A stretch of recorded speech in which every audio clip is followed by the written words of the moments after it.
வணக்கம். இன்னைக்கு இந்த பதிவில் நம்ம பார்க்க போகிறது நம்மளுடைய வேண்டுதலை நிறைவேற்றி தரக்கூடிய ஒரு அற்புதமான நாள் தான் நாளைய தினம் வரக்கூடிய மகா சங்கடகர சதுர்த்தி. இந்த மகா சங்கடகர சதுர்த்தியில் நம்ம விநாயகரை எப்படி வழிபாடு பண்ணணும் அப்படிங்கிறத பற்றியும், எப்போ வழிபாடு பண்ணணும் அப்படிங்கிறத பற்றியும், விநாயகருடைய 108 போற்றிகள் பற்றியும் தான் தொடர்ந்து தெரிஞ்சுக்க போகிறோம். எல்லாருமே இந்த பதிவை கடைசி வரைக்கும் பாருங்கள். அதுக்கு முன்னாடி உங்களுக்கு ஆன்மீகம் சம்மந்தப்பட்ட தகவல்கள் பிடிக்கும், நீங்கள் நம்ம சேனலை இனிமேல் சப்ஸ்கிரைப் பண்ணாமல் பார்த்துக்கிட்டு இருக்கீங்கன்னா சப்ஸ்கிரைப் பண்ணிட்டு பார்க்கறதுக்கு கொஞ்சம் கன்சிடர் பண்ணுங்கள். நீங்கள் நம்ம சேனலை சப்ஸ்கிரைப் பண்ணுறது எனக்குமே அடுத்தடுத்த பதிவுகள் தரத்துக்கு ரொம்ப ஒரு ஊக்கத்தை தரும். இப்போ வாங்க நம்ம தொடர்ந்து பதிவை பார்க்கலாம். சங்கடகர சதுர்த்தி அப்படிங்கிறது பார்த்தீங்கன்னா நம்மளுடைய சங்கடங்கள் எல்லாத்தையும் நீக்கக்கூடிய ஒரு அற்புதமான நாள். ஒவ்வொரு மாதமுமே பார்த்தீங்கன்னா சங்கடகர சதுர்த்தி திதியானது வரும். சங்கடகர சதுர்த்தி அன்னைக்கு தான் சந்திரனுக்கு ஏற்பட்ட தோஷத்தை நீக்கி அருள் கிடைச்சதுனால அன்றைய தினம் நம்ம வழிபாடு செஞ்சோம் அப்படின்னா நமக்கு இருக்கக்கூடிய தோஷங்கள் எல்லாத்தையும் விநாயக பெருமான் நீக்குவாரு அப்படின்னு சொல்லப்படுது. அப்படிப்பட்ட சங்கடகர சதுர்த்தியானது ஆவணி மாசத்துல வரப்ப அதனுடைய சக்திகள் பார்த்தீங்கன்னா பல மடங்கு அதிகமாவே இருக்கும். அதனால வருடம் முழுவதும் வரக்கூடிய மற்ற சங்கடகர சதுர்த்தியில நீங்க விநாயகரை வழிபாடு செய்யல அப்படின்னாலும் நாளைய தினம் வரக்கூடிய இந்த மகா சங்கடகர சதுர்த்தியில கண்டிப்பா விநாயகரை வழிபாடு செஞ்சுக்கோங்க. அப்படி நம்ம நாளைய தினம் வரக்கூடிய இந்த மகா சங்கடகர சதுர்த்தி நாளில் விநாயகரை வழிபாடு செய்கிறப்ப எந்த பொருளை நம்ம கையில் வச்சு வழிபாடு செய்யணும் அப்படிங்கிறத பற்றியும் நம்ம இன்னைக்கு இந்த பதிவில் தொடர்ந்து பார்க்கலாம். விநாயக பெருமானுக்கு உரிய திதியான சதுர்த்தி திதி தேய்பிரையில் வரப்ப அதை நம்ம மகா சங்கடகர சதுர்த்தி அப்படின்னு சொல்லுவோம். அன்றைய தினத்தில் நம்ம விநாயக பெருமானை தவறாமல் வழிபாடு செய்யணும். விரதம் இருக்க முடியும் அப்படின்னா விரதம் இருந்து வழிபாடு செஞ்சுக்கோங்க. உங்களுடைய உடல்நல காரணமா விரதம் இருக்க முடியல அப்படின்னு நீங்க நினைக்கிறீங்கன்னா பால் பழம் மட்டும் எடுத்துக்கிட்டு கூட நீங்க தாராளமா விரதம் இருக்கலாம். அது மாதிரியும் இருக்க முடியாதவங்க ஒருவேளை உணவு மட்டும் எடுத்துக்கிட்டு விரதம் இருக்கலாம்.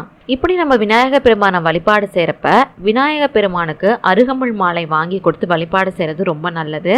உங்க வீட்லயே நீங்க வழிபாடு செய்றீங்க அப்படிங்கிற பட்சத்துல அருகம்புல் மாலையை வாங்கி உங்க வீட்டில் இருக்கக்கூடிய விநாயகருடைய திருவுருவ படத்துக்கு போடுங்க. இல்ல அந்த அருகம்புல்ல விநாயக பெருமான் படத்துக்கு முன்னாடி வச்சுட்டீங்கனாலே போதுமானதுதான். அதுக்கப்புறம் விநாயகருடைய 108 போற்றிகளை இப்ப நம்ம பார்க்கலாம். அதை நான் டிஸ்பிளேல கொடுத்துருக்கேன். இதை நீங்க பார்த்து எழுதி வச்சுக்கோங்க. இந்த 108 போற்றிகளையும் நீங்க நாளைய தினம் விநாயகரை வழிபாடு செய்யறப்ப சொல்லி வழிபாடு செஞ்சுக்கோங்க. இந்த வருடம் வரக்கூடிய இந்த மகா சங்கடகர சதுர்த்தியானது பாத்தீங்கன்னா நாளைய தினம், அதாவது ஆகஸ்ட் 22ஆம் தேதி வியாழக்கிழமை அன்னைக்கு வருது. நாளைய தினம் பாத்தீங்கன்னா சாயங்காலம் 6:15 மேலதான் சதுர்த்தி திதியானது ஆரம்பிக்குது. அப்படிங்கிறதுனால நாளைய தினம் 6:15 மேல நீங்க விநாயக பெருமானுக்கு அபிஷேக ஆராதனை எல்லாம் செஞ்சு வழிபாடு செஞ்சுக்கோங்க. அப்படி நம்ம விநாயக பெருமான வழிபாடு செய்யறப்ப கண்டிப்பா நம்மளுடைய வேண்டுதல்கள் எல்லாத்தையும் சொல்லி வழிபாடு செய்வோம் இல்லையா? அது மாதிரி நம்ம வழிபாடு செய்யக்கூடிய சமயத்துல கண்டிப்பா நம்மளுடைய கையில இந்த ஒரு பொருளானது இருக்கணும். அந்த பொருள் என்ன அப்படின்னு பாத்தீங்கன்னா குன்றின் மணி தான். சாதாரணமா கிடைக்கக்கூடிய சிவப்பு மற்றும் கருப்பு நிறத்துல இருக்கக்கூடிய குன்றின் மணியை உங்களுடைய கையில வச்சு நீங்க வழிபாடு செஞ்சுக்கோங்க. இந்த குன்றின் மணி பாத்தீங்கன்னா நாட்டு மருந்து கடைகள்ல கிடைக்கும். விநாயகர் சதுர்த்தி அப்ப பாத்தீங்கன்னா விநாயகருடைய மண் சிலையில இந்த குன்றின் மணியை தான் கண்ணா வைப்பாங்க. அது மாதிரி விநாயகருடைய கண்ணா இருக்கக்கூடிய இந்த குன்றின் மணியை நம்ம கையில வச்சு நம்மளுடைய வேண்டுதல்கள் எல்லாத்தையும் நம்ம வைக்கிறப்ப விநாயக பெருமானுடைய கடைக்கண் பார்வையானது நம்ம மேல பட்டு நம்மளுடைய வேண்டுதல்கள் எல்லாமே நிறைவேறும். இவ்வளவு சிறப்புகள் வாய்ந்த இந்த குன்றின் மணியை உங்களுடைய கைகளை வச்சு வழிபாடு செஞ்சதுக்கு அப்புறம் அதை நீங்க அப்படியே விநாயகருடைய பாதத்துல வச்சிருங்க. விநாயகர் சதுர்த்தி வரக்கூடிய சமயத்துல வீட்டுல வச்சிருக்கக்கூடிய விநாயகரை நீங்க தண்ணீர்ல கரைப்பீங்க இல்லையா? அப்ப நீங்க இந்த குன்றின் மணியும் சேர்த்து தண்ணீர்ல நீங்க போட்டுருங்க.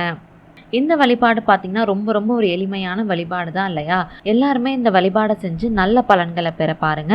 உங்களுக்கு இந்த பதிவு பயனுள்ளதாக இருந்துச்சு அப்படின்னு நினச்சிங்கன்னா மறக்காமல் இந்த பதிவை லைக் பண்ணிக்கோங்க. அது மட்டும் இல்லாமல் உங்களுக்கு ஆன்மீகம் சம்மந்தப்பட்ட தகவல்கள் பிடிக்கும் அப்படின்னா நம்ம சேனலை சப்ஸ்கிரைப் பண்ணிக்கோங்க. நீங்கள் நம்ம சேனலை சப்ஸ்கிரைப் பண்ணுறது எனக்குமே அடுத்தடுத்த பதிவுகள் தரத்துக்கு ரொம்ப ஒரு ஊக்கத்தை தரும். நன்றி, வணக்கம்.